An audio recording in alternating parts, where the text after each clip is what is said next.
में ब्रजमंडल यात्रा। आज 57 स्पेशल ड्यूटी मजिस्ट्रेट तैनात। दिल्ली, राजस्थान, यूपी की सीमाएं सील। मस्जिदों से अपील, घरों में ही रहे मुस्लिम। पीएम मोदी आज 51,000 युवाओं को देंगे ज्वाइनिंग लेटर। 45 जगहों पर लगेगा 8वां रोजगार मेला। अब तक 4.84 लाख को नौकरी मिली। आज 3 जिलों के दौरे पर सीएम योगी आदित्यनाथ। फर्रुखाबाद, कासगंज, शाहजहांपुर का करेंगे दौरा। बाढ़ प्रभावित लोगों को सीएम करेंगे राहत सामग्री वितरित। गृह मंत्री अमित शाह आज करेंगे गुजरात का दौरा। पश्चिमी क्षेत्रीय परिषद की 26वीं बैठक की करेंगे अध्यक्षता। कई अहम मुद्दों पर होगी चर्चा। बेंगलुरु में आज कांग्रेस सरकार के खिलाफ विरोध प्रदर्शन। बीजेपी करेगी कांग्रेस सरकार के खिलाफ विरोध प्रदर्शन।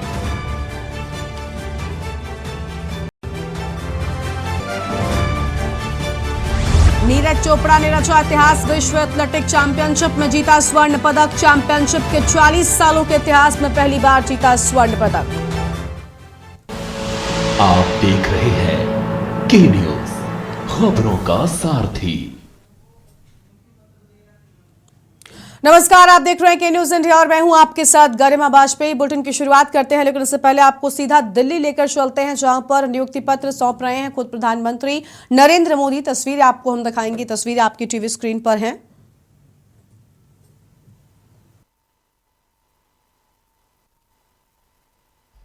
इस इंडस्ट्री में भी बहुत तेजी से बढ़त देखने को मिल रही है। फिलहाल ये दोनों इंडस्ट्री 12 लाख करोड़ रुपए से ज्यादा की है। आने वाले वर्षों में इसके और बढ़ने की उम्मीद है। इस ग्रोथ को संभालने के लिए ऑटोमोबाइल इंडस्ट्री को भी बहुत सारे संख्या में नए युवकों की जरूरत होगी, नए लोगों की जरूरत पड़ेगी, रोजगार के अनगिनत अवसर बनेंगे। आपने देखा होगा कि इन दिनों फूड प्रोसेसिंग इंडस्ट्री के महत्व की भी काफी चर्चा होती है। भारत का फूड प्रोसेसिंग मार्केट पिछले साल करीब करीब 26 लाख करोड़ रुपए का था। अब अगले 3-3.5 साल में ये सेक्टर करीब 35 लाख करोड़ रुपए का हो जाएगा। यानी जितना विस्तार होगा उतने अधिक युवकों की जरूरत पड़ेगी, उतने नए रोजगार के मौके खुल जाएंगे। साथियों, भारत में आज इंफ्रास्ट्रक्चर का तेजी से विकास हो रहा है। पिछले 9 साल में केंद्र सरकार ने 30 लाख करोड़ रुपए से ज्यादा इंफ्रास्ट्रक्चर पर खर्च किए हैं। इससे देश भर में कनेक्टिविटी का विस्तार तो हो ही रहा है। इसने पर्यटन और हॉस्पिटैलिटी सेक्टर में नई संभावनाओं को जन्म दिया है। और नई संभावनाओं का सीधा मतलब है कि ज्यादा से ज्यादा रोजगार के मौके बनते जा रहे हैं। साथियों, 2030 तक हमारी अर्थव्यवस्था में टूरिज्म सेक्टर का योगदान 20 लाख करोड़ रुपए से भी ज्यादा होने का अनुमान है। माना जा रहा है कि अकेले इस इंडस्ट्री से 13 से 14 करोड़ लोगों को नए रोजगार की संभावना बढ़ने वाली है। इन सारे उदाहरणों से आप समझ कर सकते हैं कि भारत का विकास सिर्फ नंबर की रेस नहीं है। इस विकास का भारत के हर नागरिक के जीवन पर प्रभाव पड़ेगा।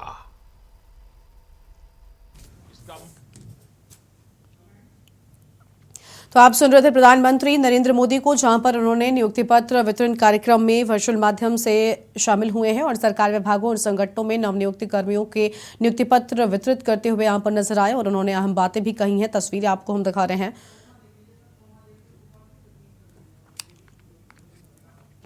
तो प्रधानमंत्री का मिशन रोजगार आपने देखा और अब बात करते हैं शोभा यात्रा की तैयारी, टेंशन भारी। जी हां, हरियाणा के नूंह में शोभा यात्रा निकालने का ऐलान हुआ है और वीएचपी समेत हिंदू संगठनों का शोभा यात्रा निकालने का ऐलान। आज ब्रज मंडल शोभा यात्रा निकालने का ऐलान किया। प्रशासन की ओर से किसी भी तरह की यात्रा की इजाजत नहीं है। सुरक्षा के मद्देनजर जिले के सभी बॉर्डर को सील किया गया है। इंटरनेट, स्कूल, कॉलेज और बैंक भी बंद किए गए हैं। नूंह सोनीपत में धारा 144 लगाई गई है। नल्हड़ मंदिर में जलाभिषेक को लेकर हरियाणा पुलिस पूरी तरीके से सतर्क हो गई है। नल्हेश्वर शिव मंदिर पर जलाभिषेक की अनुमति मिली है। 10 से 15 साधु संतों को दी जाएगी अनुमति। पुलिस अधिकारियों के पास पूरी सूची मौजूद है। नल्हड़ मंदिर तक जाने वाले लोगों की सूची भी मौजूद है।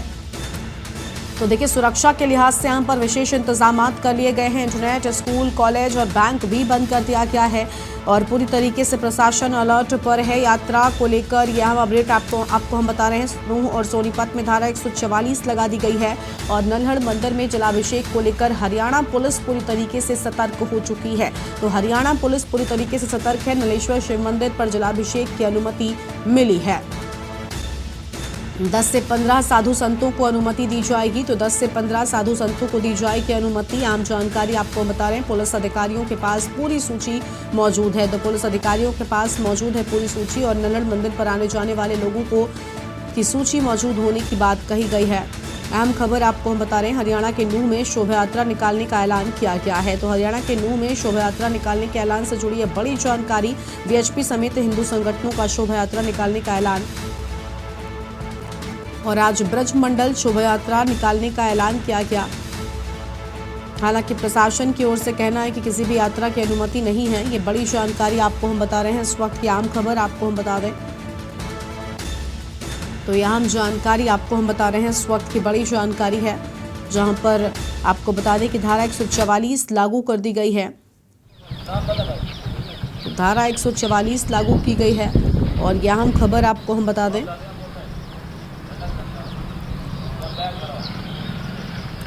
सभी जगहों पर प्रशासन पूरी तरीके से एक्टिव हो गया है।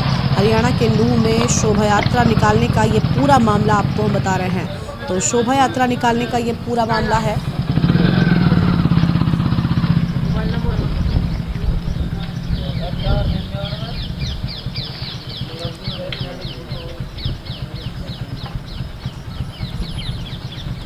तो यह हम खबर, जहां पर हरियाणा के नूंह में शोभा यात्रा निकालने को लेकर ये पूरा मामला आपको हम बता रहे हैं और प्रशासन पूरी तरीके से एक्टिव हो चुका है। कई जगहों पर धारा 144 भी लागू कर दी गई है। बैंक, स्कूल, कॉलेज सभी को बंद कर दिया गया है और लोगों से घरों में रहने की अपील भी की गई है। तस्वीरें आपके टीवी स्क्रीन पर आपको हम दिखा रहे हैं। आप देख सकते हैं कि किस तरीके से यहाँ पर विशेष इंतजाम कर लिए गए हैं। हरियाणा के नूंह में शोभा यात्रा निकालने का ऐलान किया गया। हालांकि प्रशासन का कहना है कि प्रशासन की ओर से ऐसी कोई भी अनुमति नहीं दी गई है।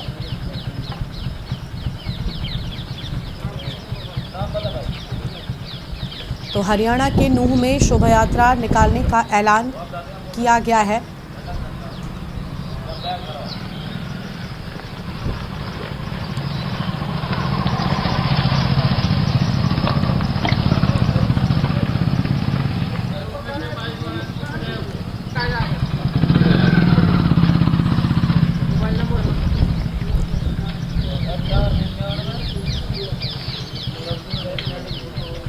तो यह अहम खबर आपको बता दें और वीएचपी समेत हिंदू संगठनों का शोभा यात्रा निकालने का ऐलान किया गया है। और सत्यवीर चौहान हमारे साथ में, हमारे संवाददाता जुड़ चुके हैं नूंह से।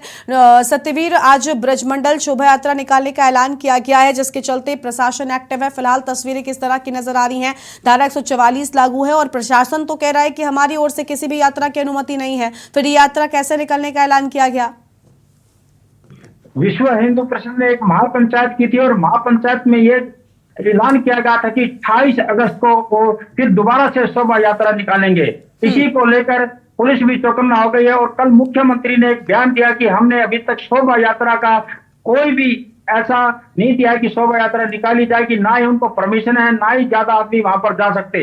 इसी को लेकर नूह में धारा 144 लगी है और सभी का आना जाना बंद है, स्कूल बंद है, इंटरनेट बंद है और सरकार ने साफ बना किया कि कोई भी यहाँ पर नहीं जाएगा। मगर आज इस सभी स्थिति को देखते हुए विश्व हिंदू परिषद बार बार आग्रह करता रहा कि हम आज शोभा यात्रा निकालेंगे। इसी को देखते हुए हरियाणा सरकार ने आज कुछ साधु संतों को 10-15 साधु संतों को वहां नलहड़ में सिर्फ पानी चढ़ाने की इजाजत दी है, जो वहां पर जल चढ़ाएंगे, जल अभिषेक की आज इजाजत दी है। इसी को लेकर कुछ 10-15 जो साधु संत वहां नलहड़ में जाएंगे, उनकी सूची पुलिस के पास अभी है। पुलिस सिर्फ उन्हीं साधु संतों को वहां तक जाने देगी। बिल्कुल बिल्कुल, लेकिन सत्यवीर आप कह रहे हैं कि कुछ साधु संतों की सूची है जो पुलिस के पास है, सिर्फ उतने लोगों की अनुमति है जिनकी संख्या लगभग 10 से 15 है और सभी साधु संत है। लेकिन यात्रा को लेकर अगर यात्रा इस तरीके से ऐलान किया क्या है, प्रशासन कह रहा है हमने अनुमति नहीं दी है और यात्री कह रहे हैं कि हम यात्रा निकालेंगे, तो ऐसे में हिंसा कहीं दोबारा से ना हो जाए, हालात ना बिगड़ जाए, प्रशासन इसको लेकर कितना एक्टिव है? एक तरफ धारा 144 है लेकिन दूसरी ओर ये यात्रा का ऐलान है, तो ऐसे में टकराव तो नहीं होने वाला है?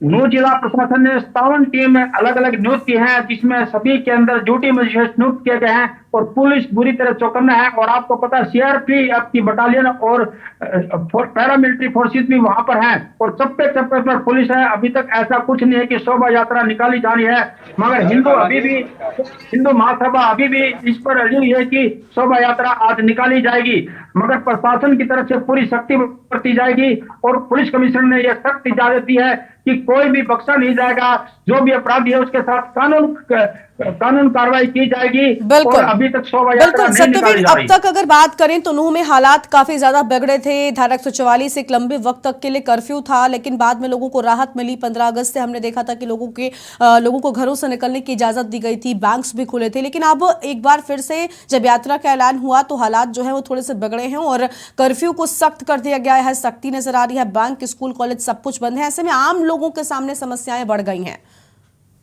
हमने पुलिस कमिश्नर से बात की थी, उन्होंने बताया था कि कोई भी जो भी अपराधी है और जो भी कानून के खिलाफ जाएगा उसके सख्ती से निपटा जाएगा, चाहे वो किसी दल से, किसी पार्टी से और किसी धर्म से संबंध रखता हो। कानून को जो अपने हाथ में लेगा उसको कानून को अपने हाथ में किसी भी सूरत में नहीं लेने जाएगा। यह पुलिस कमिश्नर गुड़गांव जो नूह को भी देख रहे हैं उनका कहना है और स्पेशल उनसे हम के न्यूज ने भी बातचीत की थी, उनका भी यही कहना है कि शोभा यात्रा की इजाजत अभी तक नहीं दी है और हम सरकार और कानून का पालन करेंगे और सरकार जैसे भी बोलेगी ऐसा किया जाएगा। और चप्पे चप्पे पर नूह पुलिस है और बाकी फोर्सेज भी हैं, अभी तक शोभा यात्रा नहीं निकाली जा रही है, मगर हिंदू सभा है वो अभी भी अड़ी हुई कि हमें शोभा यात्रा निकालनी दी जाए। बिल्कुल, यानी एक तरफ शोभा यात्रा को लेकर लोग अड़े हुए हैं, लेकिन दूसरी ओर इस यात्रा को लेकर प्रशासन नहीं चाहता कि हालात जो हैं वो बिगड़े। लेकिन सत्यवीर देखिए, हम कर्फ्यू को लेकर बात कर रहे हैं कि अब जब कर्फ्यू हो गया है, पूरी तरीके से लोग अपने घरों में कैद हो गए हैं, रक्षाबंधन का त्योहार बहुत नजदीक है, ऐसे में आम लोग कितना इन सबसे सफर कर रहे हैं, उन पर कितना असर पड़ रहा है इस कर्फ्यू का? जिन लोगों को इन सब चीजों से मतलब नहीं है वो अपने घरों में कैद हो गए हैं, उनके बच्चे स्कूल नहीं जा पा रहे हैं, इंटरनेट और बैंक एक बार फिर से बंद हो गए हैं। आपको पता है जब भी ऐसी कोई प्रॉब्लम आती है उसको सभी को भुगतना पड़ता है, उसमें सिर्फ बच्चे हैं, विद्यार्थी हैं, विद्यार्थियों की पढ़ाई में भी हर्जाना है और बाकी जो व्यापारी लोग हैं वो भी बहुत तंग है, क्योंकि बार बार ऐसा होना व्यापारियों के लिए भी बड़ा खेद की बात है। उनको दुकानें बार बार बंद करनी पड़ी जा रही हैं। और दूसरी बात यह है कि आम नागरिक जो नूह में रहने वाला है वो भी काफी परेशान है, मगर ये तो सरकार को सोचना है और प्रशासन को सोचना है और जो धार्मिक नेता है उनको सोचना है कि हम जो भी कर रहे हैं उसके बीच में कोई भी जनता परेशान ना हो।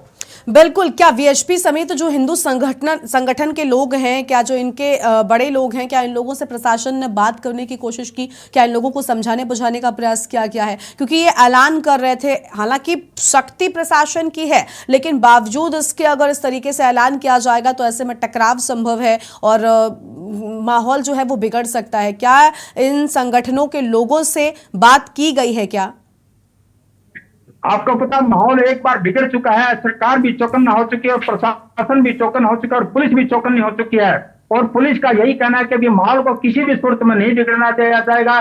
जो किसी धर्म का हो, जो हिंदू हो चाहे मुस्लिम भी हो, ठीक जो है। भी माहौल को बिगाड़ने की कोशिश करेगा उसके साथ यानी कानूनी कार्रवाई प्रशासन की पूरी जाएगी। तरीके से एक्टिव है और प्रशासन ने अब जिम्मेदारी संभाल ली है नूह में हालातों की। हालांकि प्रशासन कह रहा है कि हमारी ओर से किसी भी यात्रा की अनुमति नहीं है, लेकिन संगठन के लोगों का अभी भी दावा है कि हम यात्रा निकालेंगे। अब देखना होगा किस तरीके से पुलिस जो है, जो स्थानीय फोर्स है, वो हालातों पर काबू पाती है। शुक्रिया आपका सत्यवीर हमारे साथ जुड़ने के लिए और अधिक जानकारी हमारे दर्शकों तक पहुंचाने के लिए। तो शोभा यात्रा की तैयारी, और अब यहाँ पर हम एक तरफ देख रहे हैं कि किस तरीके से जो समस्याएं हैं वो बढ़ सकती हैं अगर ये यात्रा जाती है, क्योंकि फिलहाल वर्तमान स्थितियों को देखते हुए पुलिस ने किसी भी यात्रा की अनुमति नहीं दी है। जल चढ़ाने के लिए कुछ लोगों की सूची तैयार की गई है, 10 से 15 साधु संतों को अनुमति मिल सकती है, लेकिन शोभा यात्रा निकालने की अनुमति नहीं है। धारा 144 लागू कर दी गई है और पूरी तरीके से यहाँ पर कर्फ्यू जो है वो नजर आ रहा है। बैंक, स्कूल, कॉलेज, इंटरनेट सब कुछ बंद कर दिया गया है ताकि हालात न बिगड़ने पाए।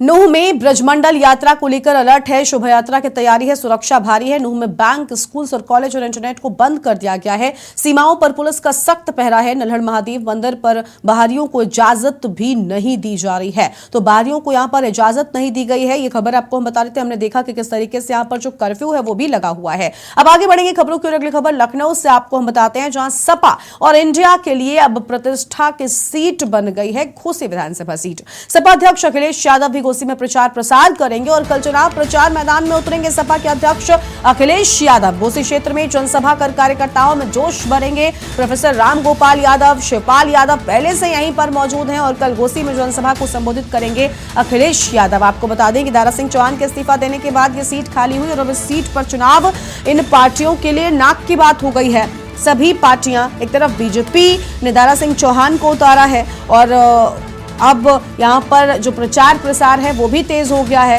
हालांकि समाजवादी पार्टी और इंडिया गठबंधन जो है वो भी इस सीट पर अपनी पूरी जोर आजमाइश लगाए हुए हैं। और अगर सपा से बात करें तो अखिलेश यादव प्रचार प्रसार करने के लिए कल पहुंचेंगे और वहीं घोसी जनसभा में अखिलेश यादव जनसभा को संबोधित करेंगे। बड़ी जानकारी आपको हम बता दें। और लखनऊ से खबर है, सपा और इंडिया के लिए अब प्रतिष्ठा की सीट बन गई है घोसी विधानसभा सीट। यहां पर उपचुनाव होगा और सपा अध्यक्ष अखिलेश यादव भी प्रचार प्रसार करेंगे। हालांकि प्रोफेसर राम गोपाल यादव और शिवपाल यादव यहां पर पहले से ही मौजूद हैं और कल चुनाव प्रचार मैदान में अखिलेश यादव हुंकार भरेंगे और घोसी क्षेत्र में जनसभा कर कार्यकर्ताओं को जोश भरेंगे कार्यकर्ताओं में। और फिलहाल क्या नतीजा होता है वो भी काफी अहम होगा, क्योंकि लोकसभा से पहले इन सीटों पर जब उपचुनाव हो रहा है तो इसे जनता के मूड के तौर पर देखा जा रहा है। और अब इस सीट को अब प्रतिष्ठा के तौर पर सपा और इंडिया गठबंधन ने लिया है और पूरी जोर आजमाइश यहाँ पर जीत के लिए समाजवादी पार्टी भी कर रही है। सपा और इंडिया के बीच यहाँ पर अब ये सीट प्रतिष्ठा की तरह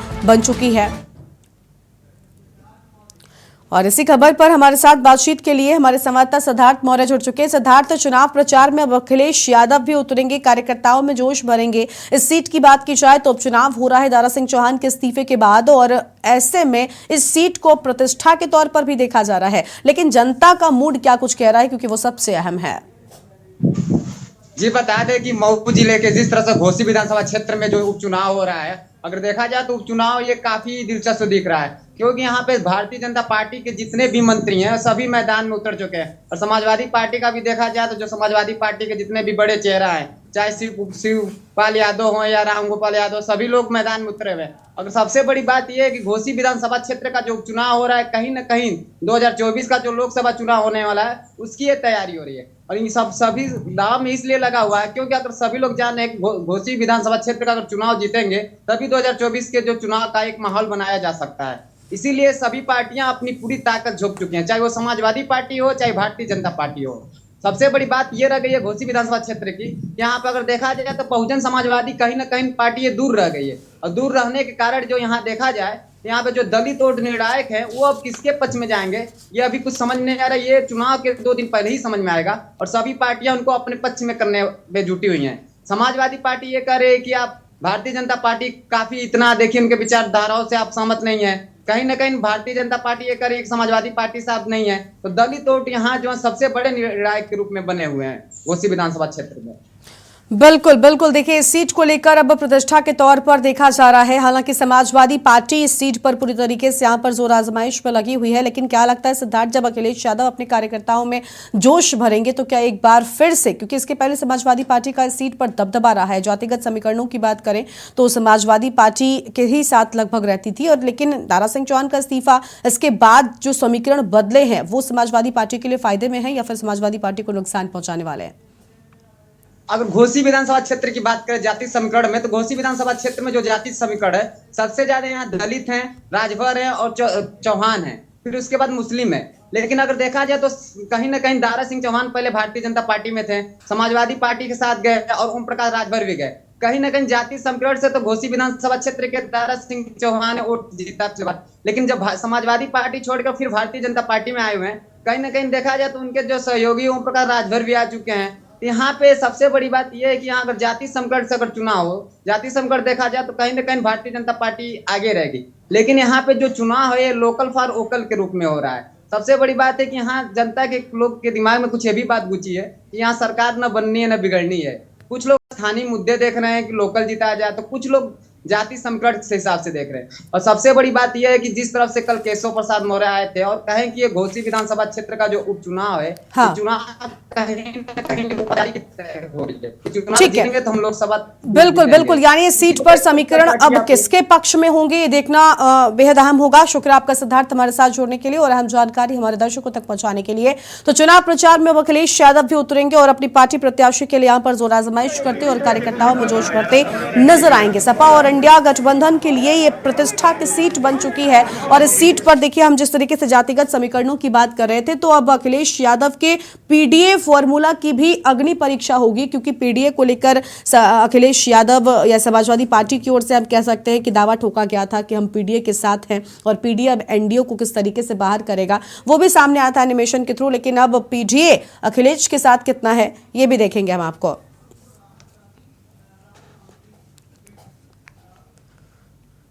और अब आपको हम फर्रुखाबाद लेकर चलते हैं, जहां पर उत्तर प्रदेश के मुख्यमंत्री पहुंचे हुए हैं। फर्रुखाबाद में बाढ़ के जो पीड़ित हैं उनसे मुलाकात करते हुए मुख्यमंत्री, और इन लोगों को यहां पर मुख्यमंत्री ने राहत सामग्री भी वितरित की है। और ये तस्वीर क्या कुछ कह रहे हैं दिखाते हैं। फर्रुखाबाद से जुड़े हुए सभी नागरिक भाइयों बहनों, फर्रुखाबाद जनपद पिछले कई दिनों से बाढ़ की इस त्रासदी की चपेट में है। प्रदेश में वर्तमान में 700 से अधिक गांव ऐसे हैं जो बाढ़ से प्रभावित हुए हैं।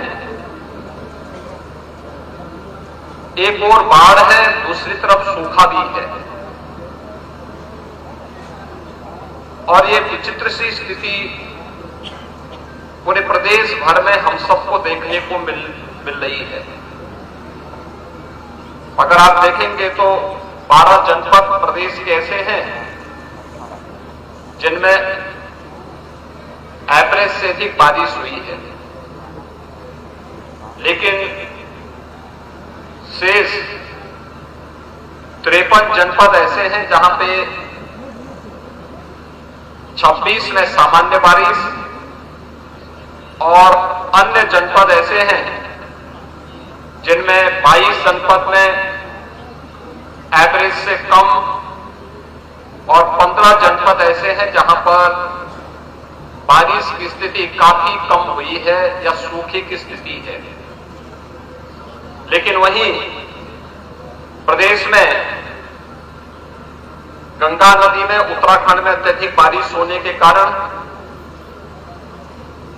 बदायूं, फर्रुखाबाद, शाहजहांपुर, बाराबंकी, अयोध्या, बलिया,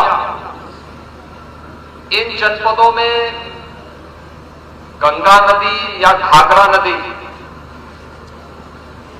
खतरे के निशान से ऊपर बह करके वहां पर बहुत सारे गांवों को बाढ़ की चपेट में लाई है। अगर प्रदेश के अंदर वर्तमान में देखेंगे तो 21 जनपदों के 721 गांव बाढ़ से प्रभावित हुए हैं। बाढ़ आने के पहले ही माननीय जनप्रतिनिधियों के साथ, जिला प्रशासन के साथ मैंने स्वयं भी संवाद किया था और मैंने सबसे उस समय जनप्रतिनिधियों से आग्रह किया था कि वे स्वयं बाढ़ के प्रति संवेदनशील क्षेत्रों का दौरा करते हुए पहले से ही इसकी तैयारी करें। गत वर्ष बाढ़ प्रदेश के बहुत सारे जनपदों में सितंबर और अक्टूबर माह में देखने को मिली थी। इस बार यह पहले ही हम लोगों को बाढ़ अगस्त माह में ही इन जनपदों में देखने को मिला। पहले चरण में सहारनपुर, शामली, मुजफ्फरनगर, बिजनौर, गाजियाबाद, बागपत, इन जनपदों में एक बार वहां बाढ़ आ चुकी है।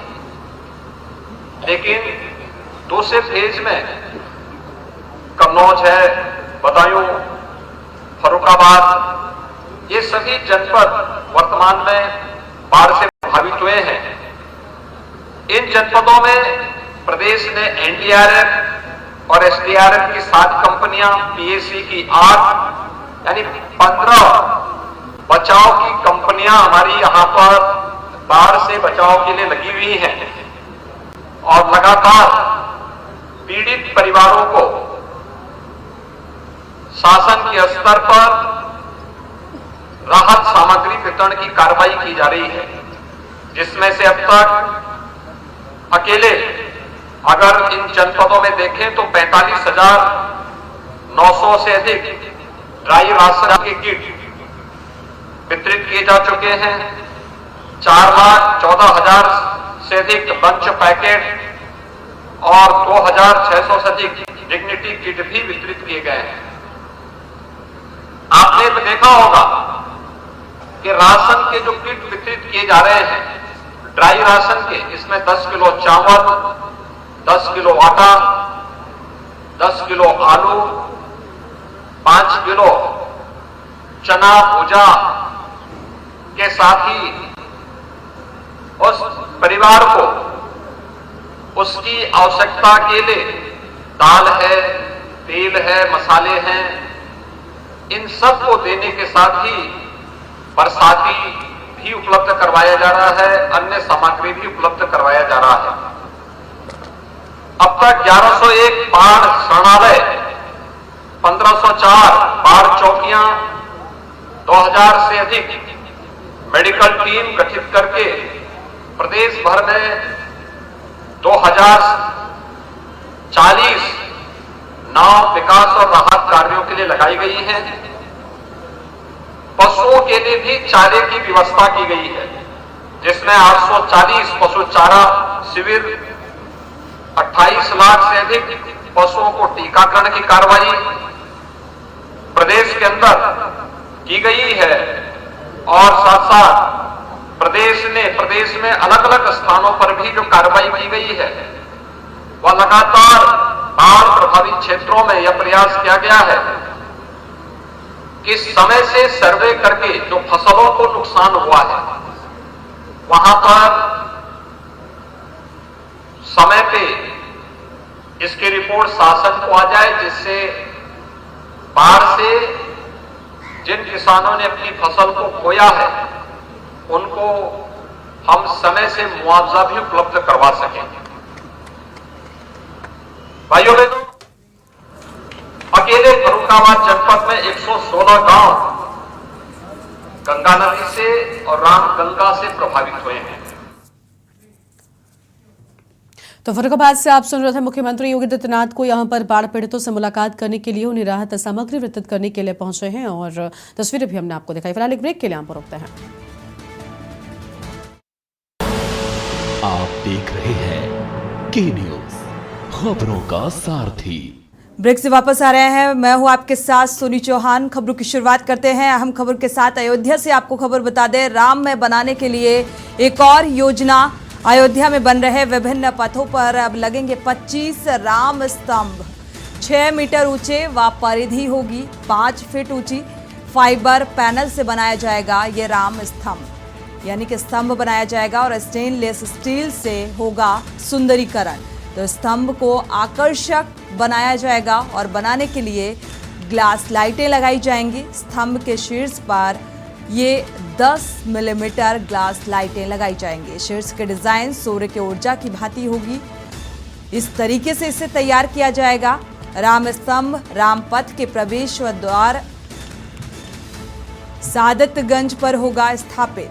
प्रवेश द्वार के दोनों ओर अगर बात की जाए तो इसे स्थापित किया जाएगा और राम स्तंभ धर्म पथ के प्रवेश द्वार पर और अन्य पथों पर स्थापित किया जाएगा और आकर्षित बनाने की योजना।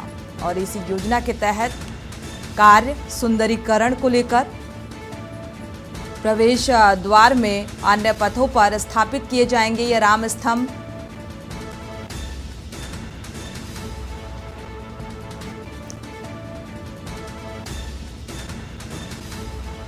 अयोध्या में बन रहे विभिन्न पथों पर ये 24 स्तंभ लगाए जाएंगे। तो 6 मीटर ऊंचे व परिधि 5 फीट होगी।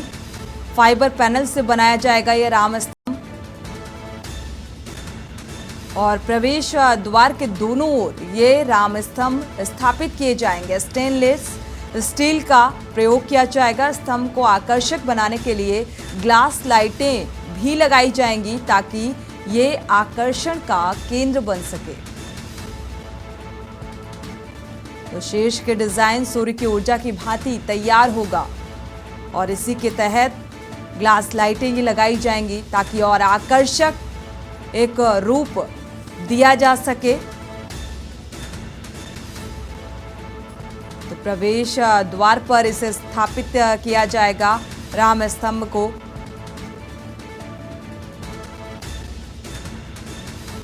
ये राम स्तंभ धर्म पथ के प्रवेश द्वार और अन्य पथों पर लगाए जाएंगे ताकि और आकर्षित लगे राम मंदिर। अयोध्या से संवाददाता ज्यादा जानकारी के साथ आरपी सिंह जुड़ चुके हैं। आरपी सिंह, देखा जाए तो और भव्य दिव्य और आकर्षण बनाने की योजना नजर आ रही है। जिस तरीके से राम स्तंभ प्रवेश द्वार पर लगाया जाएगा और विशेष स्टेनलेस स्टील का ग्लास लाइटों का उपयोग किया जाएगा, क्या अपडेट है?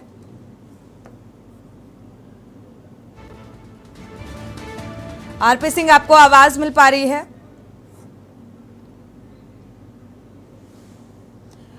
वापस से संपर्क करने की कोशिश करेंगे। फिलहाल आपको बता दें कि अयोध्या में राममय बनाने के लिए एक और योजना के तहत काम किया जा रहा है और आकर्षित बनाने की योजना।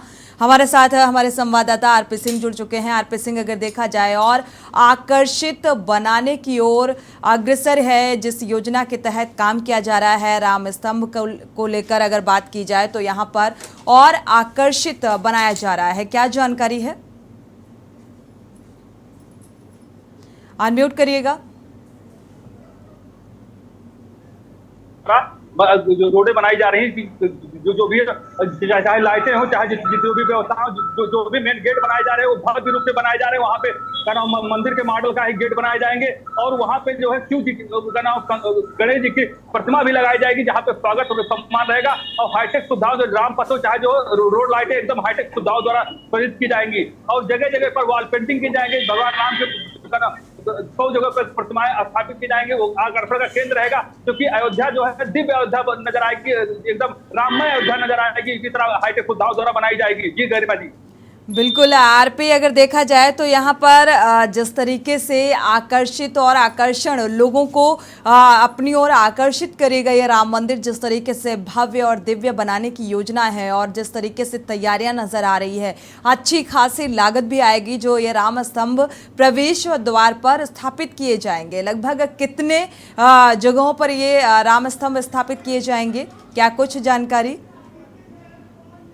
25 जगहों पे स्थापित किए जाएंगे। मुख्यमंत्री के देखरेख में पूरी रूपरेखा बनाई गई है कि कहीं भी कोताही न बरती जाए। हर जगह पे जो भी रहेंगी हाईटेक सुविधाओं द्वारा रहेंगी और जो भी रहेंगी लाइटें रहेंगी, चाहे जो रहेंगी, जो भी व्यवस्थाएं रहेंगी, बहुत आकर्षण का केंद्र रहेंगी क्योंकि सबकी निगाहें अयोध्या पे है, ये विश्व पटल पे है।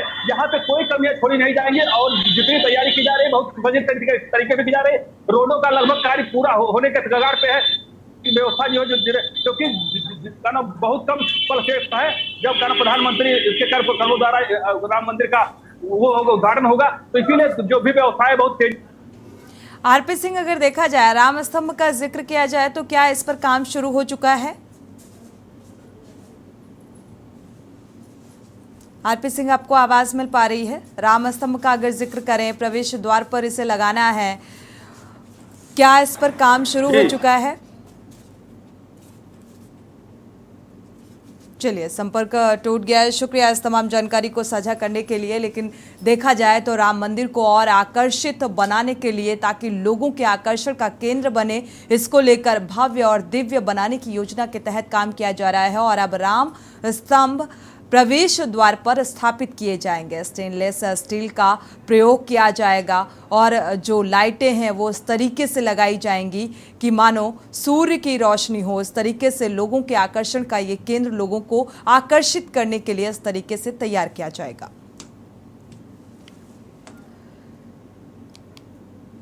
बढ़ते आगे, मेरठ से आपको खबर बता दें, विवादित होटल क्रोम में हिंदू युवती से रेप कांड का मामला सामने आ रहा है। आज न्यायालय में पीड़िता के 164 के बयान दर्ज किए जाएंगे।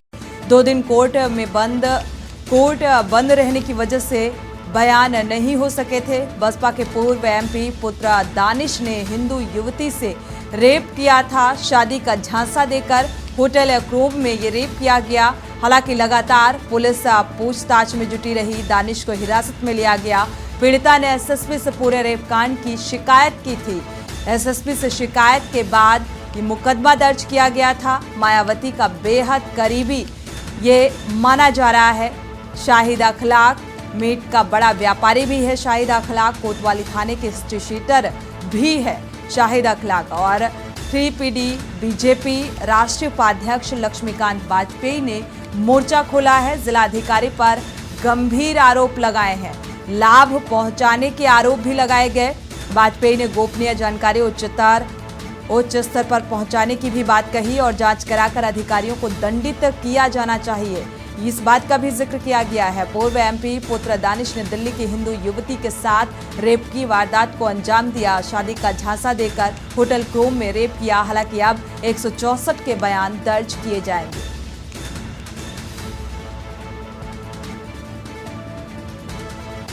क्योंकि इस युवती ने आरोप लगाए हैं। हालांकि हिरासत में लेकर पूछताछ भी की जा रही थी। मुकदमा दर्ज कर लिया गया है। अब 164 के बयान दर्ज होंगे। मेरठ से आपको खबर बता रहे हैं।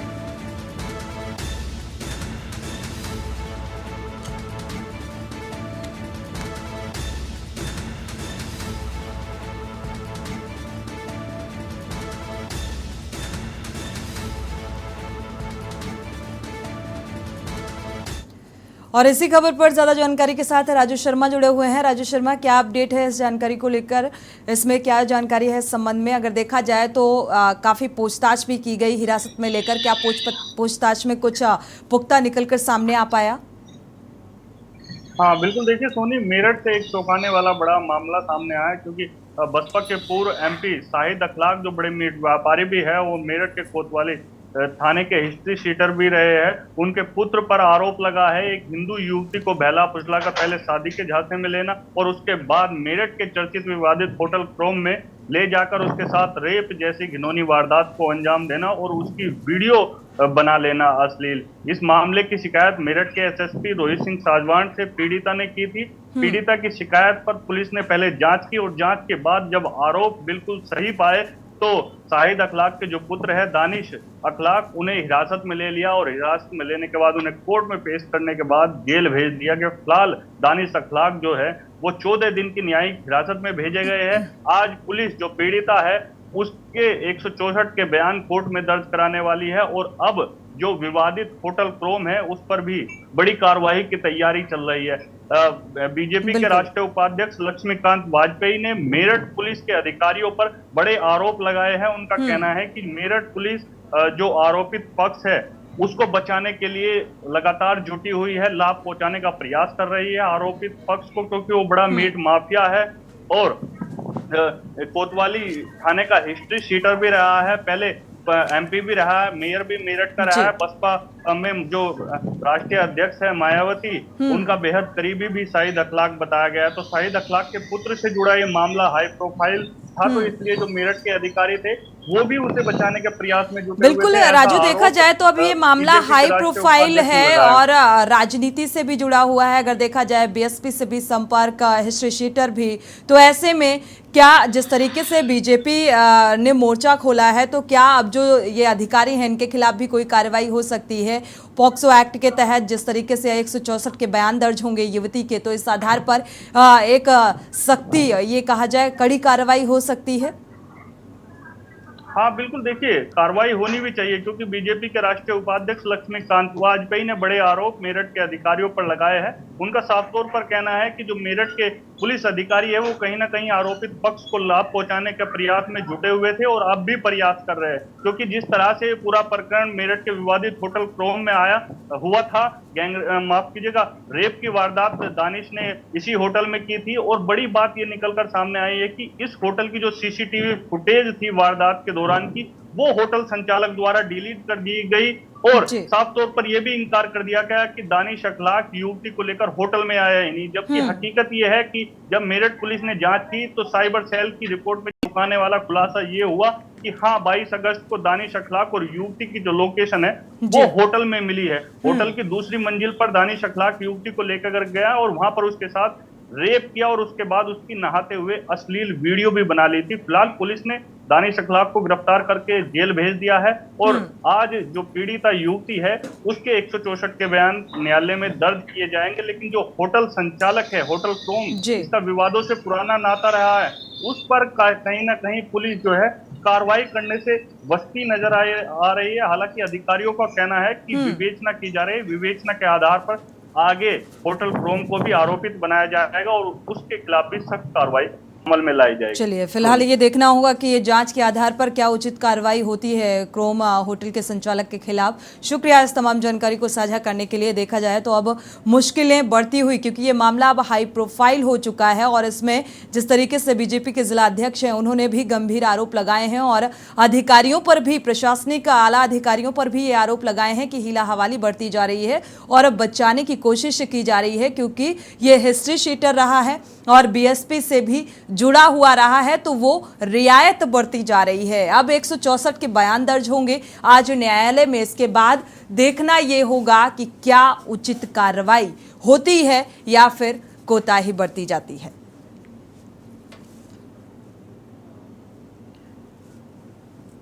रुक करते हैं अगली खबर का। मेरठ से आपको खबर बता दें, दिल्ली मेरठ रैपिडेक्स का दिसंबर तक शुभारंभ होगा। पीएम नरेंद्र मोदी रैपिडेक्स का करेंगे उद्घाटन। साहिबाबाद दोहाई खंड को सेफ्टी क्लियरेंस मिला है और सेफ्टी क्लियरेंस के बाद ट्रायल भी पूरा हो चुका है, तो जल्द ही शुभारंभ होगा। मेरठ से आपको बड़ी खबर बता रहे हैं, सेफ्टी क्लियरेंस के बाद ट्रायल भी पूरा हो चुका है और जल्द ही शुभारंभ की तैयारी। दिल्ली मेरठ रैपिडेक्स का दिसंबर तक शुभारंभ होगा। तो पीएम नरेंद्र मोदी रैपिडेक्स का उद्घाटन करेंगे। साहिबाबाद दोहाई खंड को सेफ्टी क्लियरेंस मिला है और दिसंबर में शुभारंभ होगा।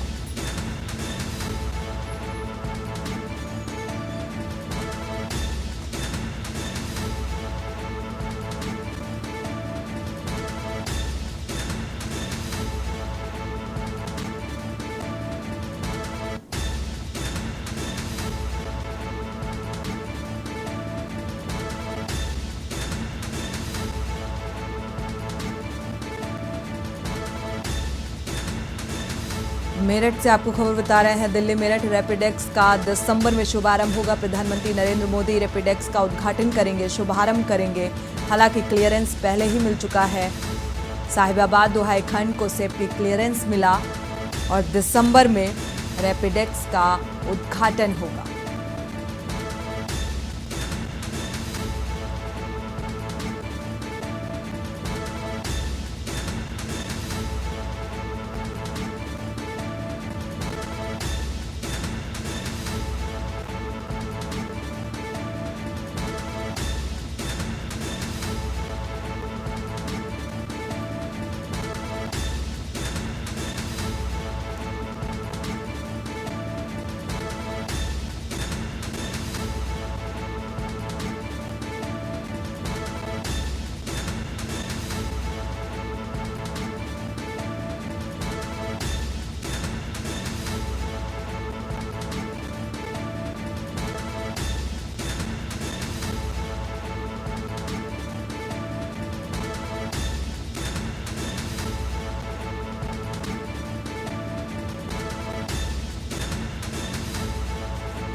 बढ़ते आगे, मेरठ से आपको खबर बता दें, पिता ने इकलौते बेटे की हत्या कराई है। सुपारी देकर इकलौते बेटे की हत्या कराई 19 अगस्त से।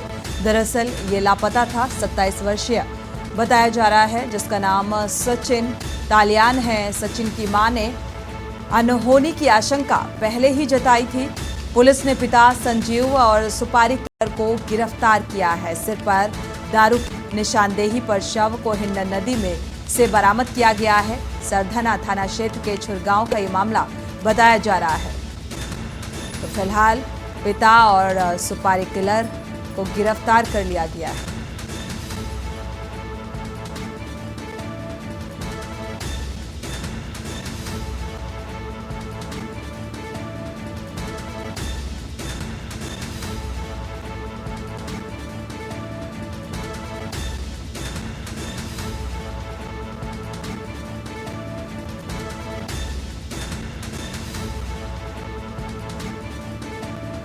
तो फिलहाल शव को बरामद किया गया है। जिस तरीके से हत्या की गई, पिता ने अपने ही बेटे की हत्या कर दी। बढ़ते आगे, बदायूं से आपको खबर बता दें, पीएसी जवान ने की श्रद्धालु की पिटाई। गंगा स्नान कर रहे श्रद्धालु की पिटाई की गई है। पीएसी जवान के श्रद्धालु को डंडा मारते हुए वीडियो भी सामने आया है। गंगा स्नान के दौरान युवक को पीटे जाने पर लोगों में नाराजगी। ओझानी कोतवाली क्षेत्र के कचला गंगा घाट का यह मामला बताया जा रहा है। तो गंगा स्नान के दौरान युवक को पीटे जाने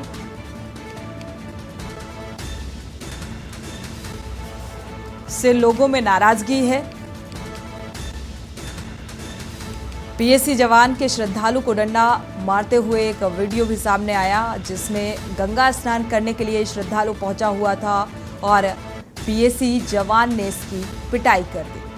हालांकि इस बात से लोगों में नाराजगी भी देखने को मिल रही है। कचला गंगा घाट का यह पूरा मामला बदायूं से आपको खबर बता रहे हैं। श्रद्धालु की पिटाई का अब वीडियो भी सामने आ रहा है। गंगा स्नान करने के लिए ये श्रद्धालु पहुंचे हुए थे।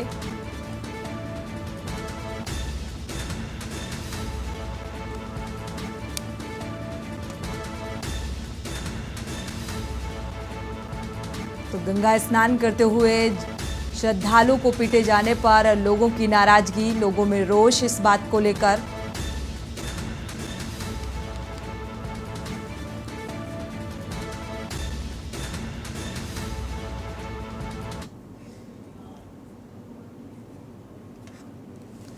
बढ़ते आगे, चंडीगढ़ से आपको खबर बता दें, सीएम मनोहर लाल ने नीरज चोपड़ा को बधाई दी है। एथलेटिक्स चैंपियनशिप में गोल्ड मेडल जीतने पर यह बधाई दी। नीरज चोपड़ा ने एक बार फिर से देश प्रदेश का मान बढ़ाया है। ये जीत दर्ज करके नीरज चोपड़ा, उनके परिवार, कोच और साथी खिलाड़ियों को भी बधाई दी गई। देश की रक्षा और खेलों में हमेशा हरियाणा का युवा आगे रहा है। इसी के साथ बुलेटिन में फिलहाल बस इतना ही। आगे खबरों के लिए आप देखते रहिए के न्यूज़ इंडिया।